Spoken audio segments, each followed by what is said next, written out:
رزق حلال ہی کھلائیں۔ جب آپ اپنی اولاد کو رزق حلال کی بجائے مشکوک یا حرام رزق کھلا دیتے ہیں تو پھر اس کا عملی نتیجہ یہ ہوتا ہے کہ وہ اولاد صالحیت کے نور سے محروم ہو جاتی ہے۔ اور اگر کسی شخص کی اولاد صالح نہ ہو، پاکیزہ وصف نہ ہو، نیک اور فرما بردار، مطیع اور فطرتاً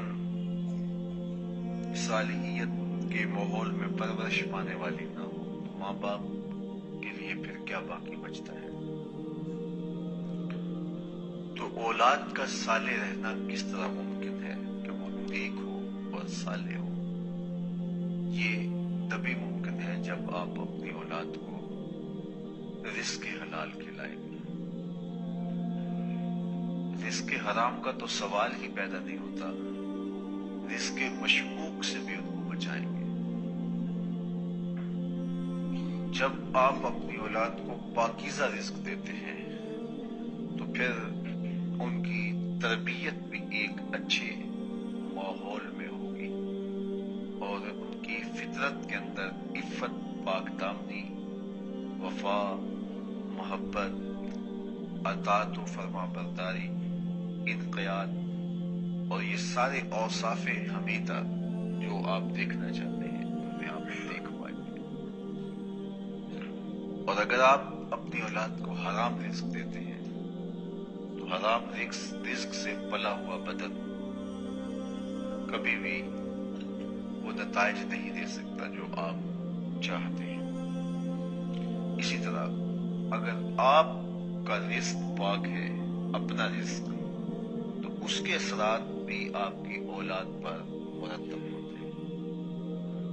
آپ اگر پاکیزہ رزق نہیں لیتے تو آپ کی اولاد پر اس کے اثرات مرتب ہوتے ہیں۔ تو نہ صرف اپنی اولاد کے لیے پاک اور ستھرا رزق، پاکیزہ رزق اور عفت تومہ، عقل حلال کا اہتمام کیجیے، بلکہ خود بھی عقل حلال ہی اختیار کیجیے اور رزق مشکوک سے بھی اپنے دامن کو بچائیے۔ تمہارے پیٹ میں اترنے والا ایک لقمہ بھی ناپاک نہیں ہونا چاہیے۔ جب کوئی شخص رزق حرام کھاتا ہے تو اس کی دعائیں رد کر دی جاتی ہیں، چاہے وہ کتنا ہی گڑ گڑا کے اجز و انکساری کے ساتھ دعائیں مانگتا، یہاں تک کہ حضور علیہ السلام نے ارشاد فرمایا ایک بندہ لمبا سفر کر کے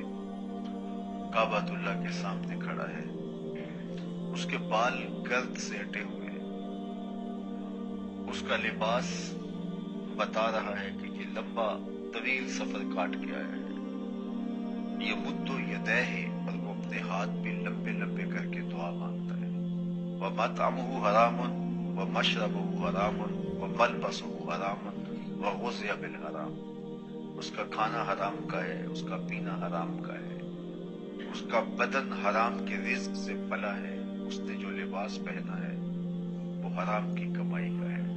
میرے حضور فرماتے ہیں بتاؤ اس کی دعا کیسے ہو؟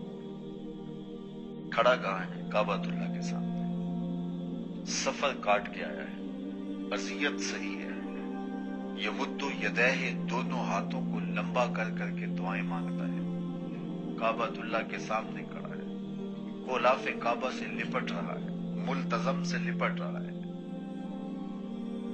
مطاف میں کھڑا ہو کے، حتیم میں کھڑا ہو کے دعائیں مانگ رہا ہے، لیکن اس کی دعا اس لیے قبول نہیں ہوگی کہ اس کا رزق پاک نہیں۔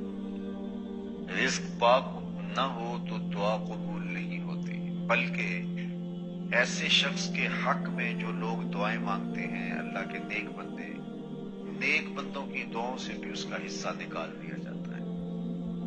جب اہل ایمان دعا مانگتے ہیں، نیک صالح لوگ دعا مانگتے ہیں تو وہ پوری امت کے لیے دعا مانگتے ہیں، لیکن اس شخص کا جس کا رزق پاک نہیں ہے، اس کا حصہ ان جگہوں سے نکال دیا جاتا ہے۔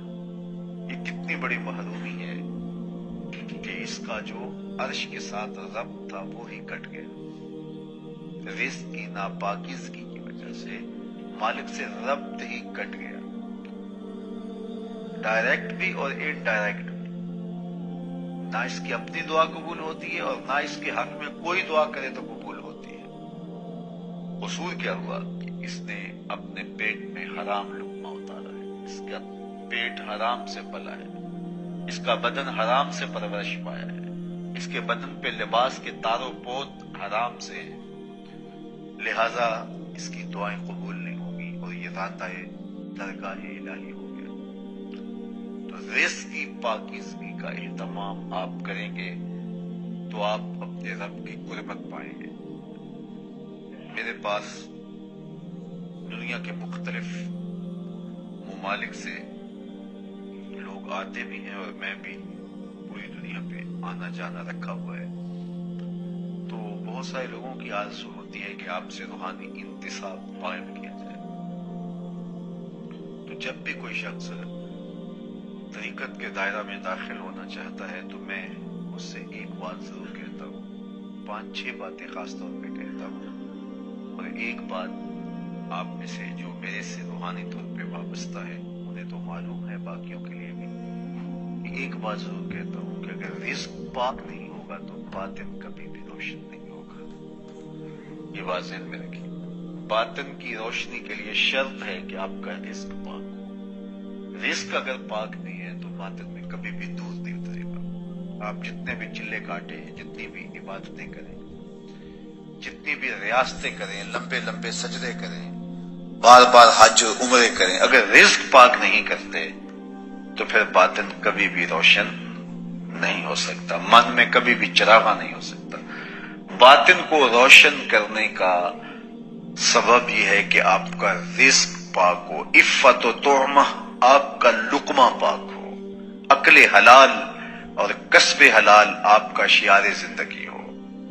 اور ہمارے مشائخ نے، ہمارے بزرگوں نے اس کا اتنا اہتمام کیا کہ جہاں شک بھی پڑا تو اس کے بھی قریب نہیں گئے۔ حضرت ابو صالح جنگی دوست ایک بہت بڑے بزرگ گزرے ہیں، دجلہ کے کنارے وضو کر رہے تھے، بھوک کی شدت تھی، پانی کے بہاؤ پہ ایک سیب آتے ہوئے دیکھا، جب قریب آیا تو دل میں آرزو پیدا ہوئی، بھوک تو لگی تھی، اسے پکڑا، توڑا اور کھا گئے۔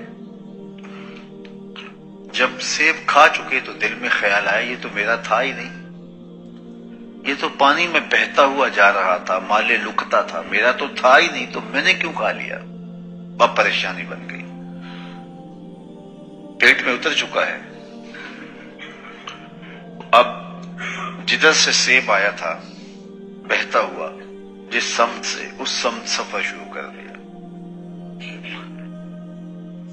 ایک باغ دیکھا جس کی شاخیں جھکی ہوئی ہیں دریا کے اوپر، اور وہ شاخیں سیب سے بھری ہوئی ہیں، سمجھ گئے کہ یہاں سے گرا ہوگا۔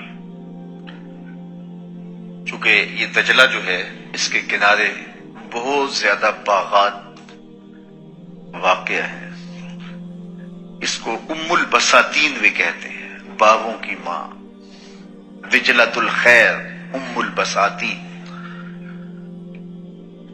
تو سمجھ گئے، گمان غالب یہ ہوا کہ یہاں سے سیب گرا ہوگا، تو باغ کے مالک کے پاس پہنچے اور کہا کہ غالب گمان کے مطابق آپ کے باغ سے گرا ہوا سیب پانی میں بہتا ہوا جا رہا تھا، میں نے اٹھایا اور کھا لیا، کیا مجھے معافی مل سکتی ہے؟ وہ بڑے حیران ہوئے کہ پانی میں بہتا ہوا سیب لوگ اٹھا کے کھا لیا کرتے ہیں اور پھر اس کے مالک کو کبھی تلاش نہیں کرتے۔ یہ کون ہے کہ جو اتنا محتاط ہے اور اس کی زندگی ایسے حزم و احتیاط سے گزرے؟ یہ تو کوئی گوہر یکتا ہے، یہ کوئی در نایاب ہے۔ دیکھا اور کہا معافی یوں ہی تو نہیں ملے گی۔ تو کہا کہ حضرت بتائیے کیسے ملے گی؟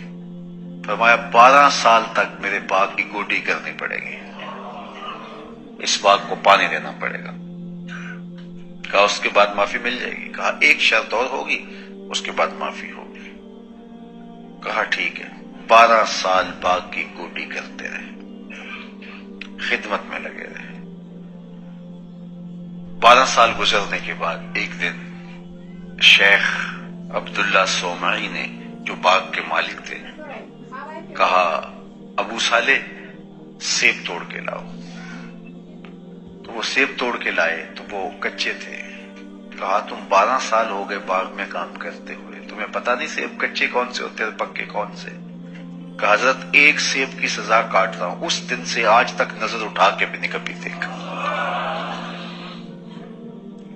کہا تمہارے 12 سال آج پورے ہو گئے، اب ایک شرط اور ہے، میری بیٹی سے تمہیں نکاح کرنا ہوگا، جو آنکھوں سے نابینا ہے، چل نہیں سکتی،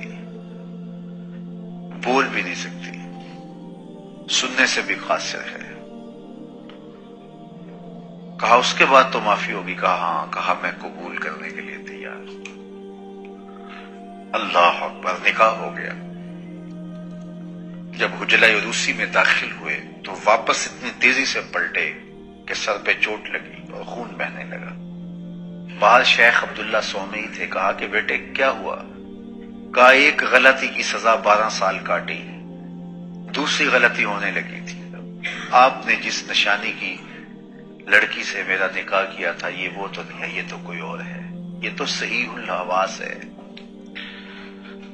یہ تو صحیح الاعضاء ہے، یہ تو خوبرو خاتون ہے۔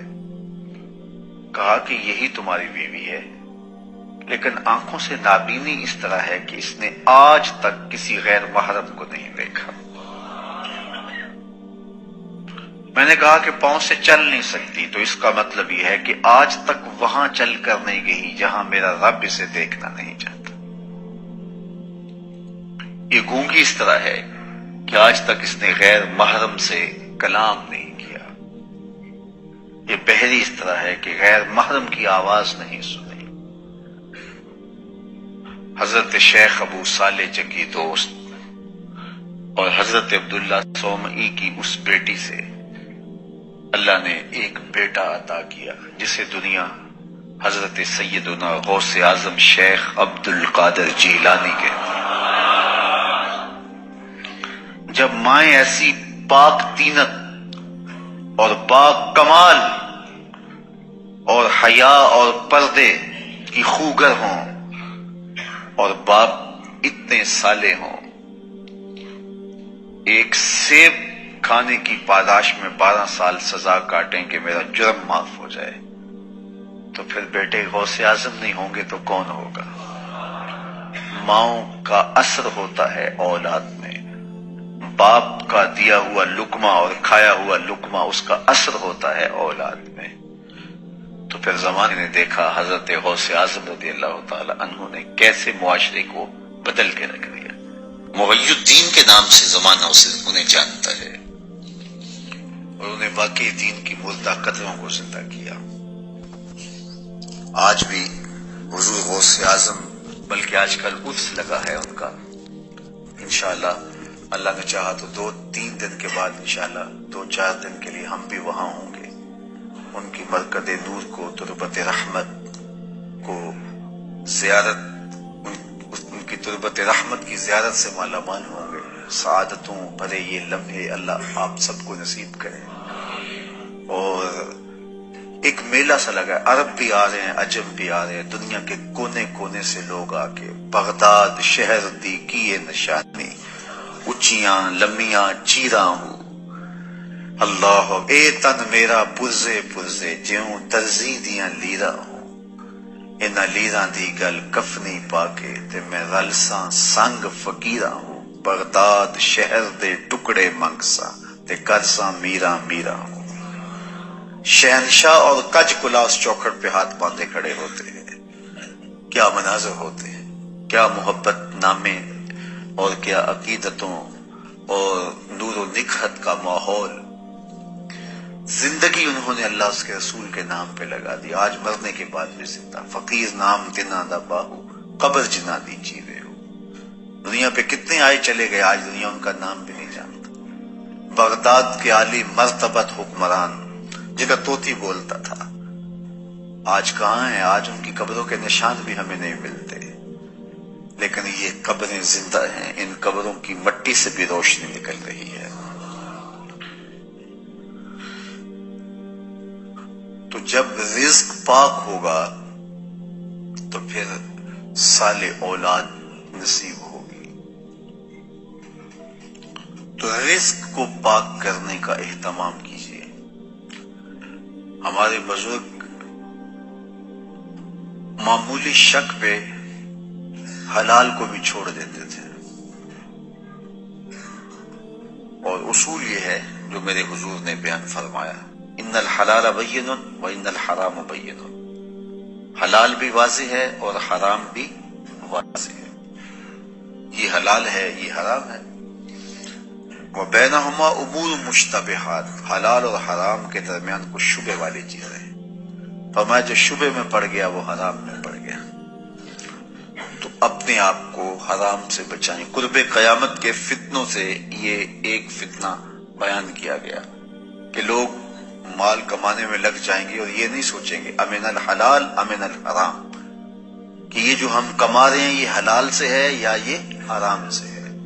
حرام اور حلال کی تمیز اٹھ جائے گی. لوگوں کا مطمع نظر، لوگوں کا مقصود کسب، کاروبار کا جو ہے وہ مدعا یہ ہوگا کہ ہم نے رزق اکٹھا کرنا ہے، ہم نے دولت جمع کرنی ہے. دولت کو جمع کرنے کی ہوس اور خواہش اور آرزو سے یہ امتیاز اٹھ جائے گا کہ یہ جو ہم کما رہے ہیں یہ حلال کا ہے یا یہ حرام کا ہے. پیسے آنے چاہیے، مال آنا چاہیے، چاہے حلال ہو چاہے حرام ہو. لوگوں کی غرض یہ ہو جائے گی.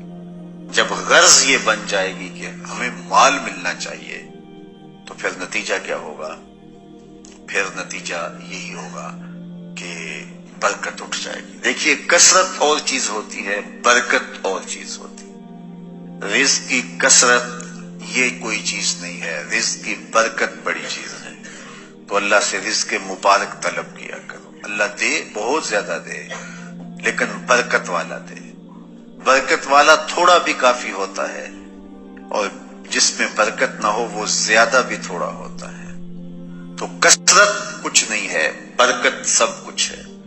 تو برکت اسی رزق پہ ہوگی جو رزق پاکیزہ ہوگا، حلال طریقے سے کمایا گیا ہوگا، کسی کو ضرر نقصان نہیں دیا ہوگا اور اس کا حق ادا کیا گیا ہوگا. پہلی چیز عقل حلال. آپ جب بھی کاروبار کریں تو اپنے رزق کو ہمیشہ پاک رکھیں. دوسری بات صدق مقال. جس طرح آپ کے پیٹ میں حلال کا لقمہ نہیں اترنا چاہیے، حرام کا لقمہ نہیں اترنا چاہیے، اسی طرح آپ کی زبان سے سچ کے علاوہ کچھ نہیں نکلنا چاہیے. تمہاری زبان سچ بولے. تمہیں سچ بولنے کی تلقین کی گئی ہے. حضور علیہ الصلوۃ والسلام نے ایک جملہ ارشاد فرمایا، الصدق طمانیۃ. اتنا جامع کلمہ ہے کہ اس میں بہت کچھ آ جاتا ہے. صدق، سچائی، باطن کی طمانیت کا سبب اور ذریعہ ہے، باطنی سکون کا ذریعہ ہے. آگے فرمایا والکذب ریبہ، اور جو کذب ہے، جھوٹ ہے، وہ ریبہ، وہ تشکیک ہے، ابہام ہے، بے چینی ہے، اضطراب ہے، ٹینشن ہے، پریشانی ہے، اذیت ہے، ہر وقت کی بے قراری ہے. تو سچ طمانیت ہے، سکون قلب ہے، اطمینان باطن ہے، اندر کا قرار ہے، روح کا چین ہے. اور جھوٹ بے چینی ہے، اضطراب ہے، ٹینشن ہی ٹینشن ہے، پریشانی ہی پریشانی ہے، ایک اندیکھی تکلیف ہی تکلیف ہے. تو اس لیے ہمیں ریبہ، اس بے چینی سے بچنے کی بچنے کی کوشش کرنی چاہیے، اور طمانیت کا نور جو زندگی کا حقیقی اجالا ہے اس کو حاصل کرنے کے لیے ہمیں اپنی زبان کو ہمیشہ سچ سے ہی آشنا کرنا ہوگا. ہمارا رویہ اتنا خوبصورت ہو کہ لوگوں کو یقین ہو کہ یہ بندہ سچ کے علاوہ نہیں بولتا. حضور علیہ الصلوۃ والسلام سے پوچھا گیا کہ مومن بزدل ہو سکتا ہے؟ فرمایا نہیں، مومن بہادر ہوتا ہے، لیکن ہو سکتا ہے اس سے کبھی بزدلی بھی صادر ہو جائے۔ پھر پوچھا گیا کہ مومن بخیل ہو سکتا ہے؟ کہا نہیں، مومن سخی ہوتا ہے، لیکن ہو سکتا ہے کبھی اس سے بخل بھی صادر ہو جائے۔ تیسرا سوال کیا گیا، کیا مومن جھوٹا ہو سکتا ہے؟ فرمایا جھوٹا نہیں ہو سکتا، یہ پکی بات ہے، مومن جھوٹا نہیں ہو سکتا۔